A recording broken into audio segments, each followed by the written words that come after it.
परिचय। यह छोटी बच्ची रो रही है। उसे सांस लेने में तकलीफ हो रही है। उस बूढ़े आदमी को देखो। वह नगर के व्यस्त क्षेत्र में रहता है। वह फेफड़ों की बीमारी से ग्रस्त है। इनकी बीमारी का मूल कारण वायु प्रदूषण है।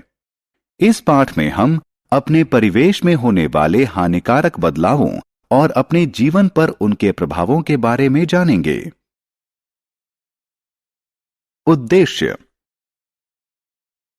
इस पाठ के अंत में आप निम्न करने में सक्षम हो जाएंगे: वायु प्रदूषण, इसके स्रोत, इसके हानिकारक प्रभाव और इसकी रोकथाम की व्याख्या करना।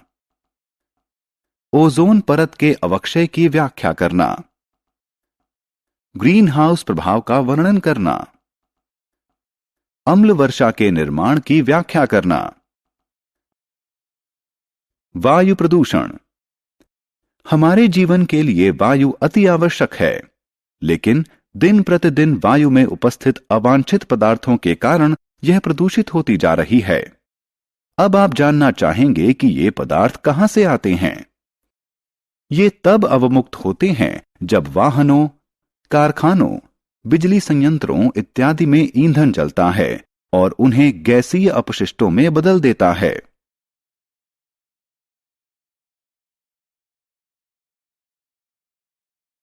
वायु प्रदूषक और उनके स्रोत। कौन से पदार्थ वायु को प्रदूषित करते हैं? Carbon dioxide, sulphur dioxide, nitrogen oxide और कार्बन मोनोऑक्साइड जैसी विषैली गैसें। ये गैसें प्रायः ट्रक व बस जैसे वाहनों के इंजनों से अवमुक्त होती हैं। कभी कभी वे प्राकृतिक स्रोतों जैसे जंगल में लगी आग या ज्वालामुखीय विस्फोट से उठने वाले धुएं और धूल से निकलती हैं। ये गैसें स्वस्थ व्यक्ति को बीमार तथा बीमार व्यक्ति को और गंभीर बना सकती हैं। ये आपकी आंखों व गले को प्रभावित करती हैं। कुछ मामलों में ये आपके फेफड़ों को स्थायी रूप से हानि पहुंचा सकती हैं और यहां तक कि कैंसर का कारण भी बन सकती हैं। क्या आपने धूमकुहा यानी धुंध जैसा काला धुआं के बारे में सुना है? धूमकुहा धुएं और कोहरे यानी धुंध से बना होता है। धुआं सामान्य रूप से नाइट्रोजन के ऑक्साइड तथा अन्य वायु प्रदूषकों से बना होता है।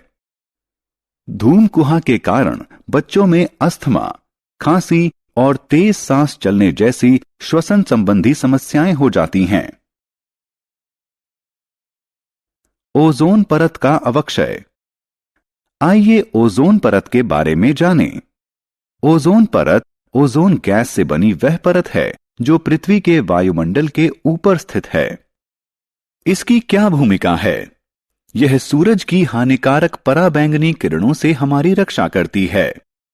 एयर कंडीशनर, रेफ्रिजरेटर और अग्निशामक यंत्र वायुमंडल में क्लोरोफ्लोरोकार्बन अवमुक्त करते हैं और ओजोन परत में छेद करते हैं। CFC एक अन्य प्रकार के वायु प्रदूषक हैं। हम ओजोन परत के होल में कमी करने हेतु क्या कर सकते हैं? हमें ओजोन परत को अवक्षय से रोकने के लिए CFC की तुलना में कम हानिकारक पदार्थों का इस्तेमाल करना चाहिए।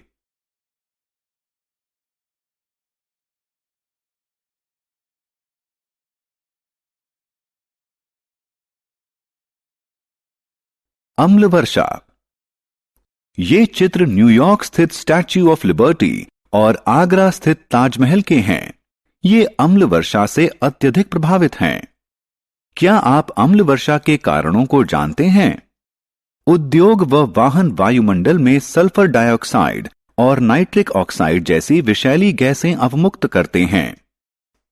ये गैसें वायुमंडल में उपस्थित जल वाष्प से अभिक्रिया करके सल्फ्यूरिक अम्ल व नाइट्रिक अम्ल बनाती हैं, जो अम्ल वर्षा के रूप में पृथ्वी पर गिरती है। अम्ल वर्षा में कैसे कमी की जा सकती है? कंप्रेस्ड नेचुरल गैस यानी CNG और लिक्विड पेट्रोलियम गैस यानी LPG जैसे स्वच्छ ईंधनों के प्रयोग से अम्ल वर्षा में कमी की जा सकती है। ग्रीन हाउस प्रभाव। बहुत ठंड है, इससे पौधे नष्ट हो सकते हैं। क्या तुम्हें पता है कि इन पौधों को अत्यधिक ठंड से बचाने के उपाय किए जा सकते हैं? क्या उपाय किए जा सकते हैं? हम उन्हें बचाने के लिए ग्रीन हाउस प्रभाव का इस्तेमाल कर सकते हैं। ग्रीन हाउस प्रभाव? वह क्या होता है? इस घर को देखें। उसमें अनेक कांच पट्ट यानी कांच की खिड़कियों जैसी आकृतियां हैं। इसे ग्रीन हाउस कहा जाता है। जब सूर्य की किरणें इस घर पर पड़ती हैं, भीतर की वायु को गर्म कर देती हैं। यह गर्म वायु भीतर के तापमान को पर्याप्त गर्म कर देती हैं और पौधों के उगने के लिए वातावरण को आर्द्र कर देती हैं। इसी प्रकार वायुमंडल में उपस्थित कार्बन डाइऑक्साइड, मीथेन और नाइट्रस ऑक्साइड जैसी गैसें कांचपट्ट जैसा कार्य करती हैं।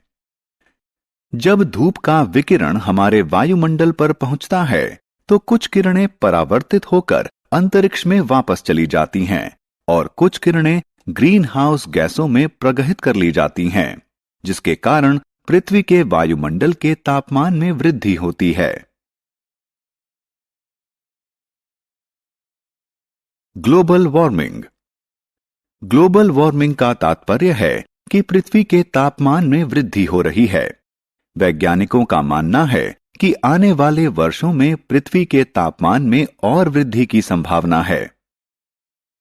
वैज्ञानिक कहते हैं कि कार्बन डाइऑक्साइड जैसी ग्रीन हाउस गैसें धूप की ऊष्मा को प्रगहित कर लेती हैं और पृथ्वी के वायुमंडल के तापमान में वृद्धि करती हैं। क्या आप पृथ्वी के वायुमंडल के तापमान में वृद्धि के परिणामों के बारे में कल्पना कर सकते हैं? इससे ध्रुवों की बर्फ पिघल जाएगी, जिसके कारण समुद्रों के जल स्तर में बढ़ोतरी हो जाएगी और निचले क्षेत्रों में बाढ़ आ जाएगी। यह स्थिति वहां रहने वाले लोगों, जीव जंतुओं और वनस्पतियों के लिए भयंकर रूप से हानिकारक हो सकती है। वायु प्रदूषण की रोकथाम के लिए क्या किया जाना चाहिए? छात्रों, क्या आप बता सकते हैं कि हमें वायु प्रदूषण में कमी करने के लिए क्या करना चाहिए? वायु प्रदूषण रोकने के अनेक उपाय हैं जिन्हें हम अपना सकते हैं। हम स्वच्छ ईंधन जैसे कि सीएनजी, एलपीजी और सीसा रहित पेट्रोल का इस्तेमाल कर सकते हैं। हम जीवाश्म ईंधन के बजाय सौर ऊर्जा, जल शक्ति और वायु ऊर्जा का इस्तेमाल कर सकते हैं। हम वृक्षारोपण भी कर सकते हैं। सूखे पत्तों को जलाने के बजाय हम उनसे कंपोस्ट खाद बना सकते हैं। कम दूरी तक आने जाने के लिए हम अधिक से अधिक पैदल चल सकते हैं। मोटरसाइकिलों के स्थान पर साइकिलें इस्तेमाल कर सकते हैं तथा लोक परिवहन के साधनों का इस्तेमाल कर सकते हैं।